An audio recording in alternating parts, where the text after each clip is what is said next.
અમદાવાદ ગ્રામ્ય એસઓજીની ટીમે ધોળકા તાલુકાના ચલોડા ગામે સફળ દરોડા પાડીને નશાકારક માદક પદાર્થ પોસ્ટ ડોડાના મોટા જથ્થો ઝડપી પાડ્યો છે. આ કાર્યવાહીથી વિસ્તારમાં નશાના ગેરકાયદેસર વેપાર કરતા તત્વોમાં ખળભળાટ મચી ગયો છે.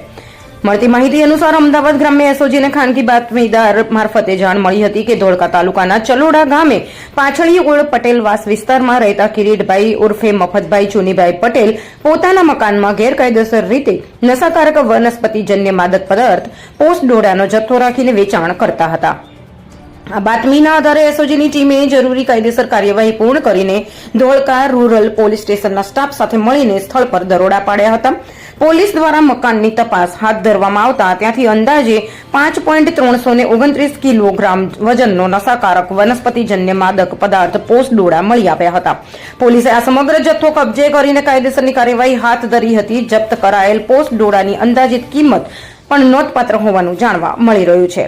આ સમગ્ર મામલે ધોળકા રૂરલ પોલીસ સ્ટેશનમાંથી આરોપી કિરીટભાઈ ઉર્ફે મફતભાઈ ચુનીભાઈ પટેલ વિરુદ્ધ એનડીપીએસ એક્ટની કલમ હેઠળ ગુનો નોંધવામાં આવ્યો છે. પોલીસ દ્વારા વધુ તપાસ હાથ ધરવામાં આવી છે. તેમજ આ નશાકારક પદાર્થનો જથ્થો ક્યાંથી લાવવામાં આવ્યો હતો અને કોણ કોણ લોકો આ ગેરકાયદેસર પ્રવૃત્તિમાં સંડોવાયેલા છે તે દિશામાં પણ તપાસ શરૂ કરવામાં આવી છે. અમદાવાદ ગ્રામ્ય પોલીસ દ્વારા નશાના ગેરકાયદેસર વેપાર વિરુદ્ધ સતત કાર્યવાહી કરવામાં આવી રહી છે અને આવી પ્રવૃત્તિઓ સામે કડક પગલાં લેવામાં આવશે તેવી પોલીસ દ્વારા માહિતી આપવામાં આવી છે. રિપોર્ટર ઇદ્રીસ શેખ, ધોળકા. हम दिखाएंगे सच्चाई की खबर चैनल को लाइक कीजिए, सब्सक्राइब कीजिए और हमारे साथ जुड़े रहिए. हम दिखाएंगे आपको सच्चाई की खबर.